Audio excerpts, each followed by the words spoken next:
আজ বাংলাদেশে ওলামায়ে কেরামের প্রতি মানুষের যে সুধারণা সৃষ্টি হয়েছে, মানুষ তাদের কষ্টার্জিত টাকাগুলো আলেমদের হাতে কোনো প্রকার সংকোচ ছাড়াই যেভাবে তুলে দিচ্ছেন, তার বাস্তব প্রমাণ হলো সুন্নাহ ফাউন্ডেশন, খেলাফত মজলিসের মাওলানা মামুনুল হক এবং জামাতের নেতৃবৃন্দ। সুতরাং এর দ্বারা প্রমাণিত হয় আগামীর বাংলাদেশ দাড়িওয়ালা টুপিওয়ালার বাংলাদেশ, আগামীর বাংলাদেশ ইসলামের বাংলাদেশ, আগামী বাংলাদেশ এই দেশে কোরআনিক সংবিধানের বাংলাদেশে কোনো সন্দেহ নাই।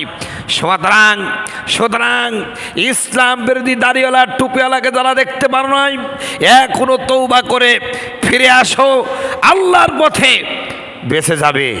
তা না হলে এই বাংলার জমিনে বিগত 15 বছর যারা কোরআন সুন্নাহ ওয়ালাদেরকে জ্বালাইছো, এক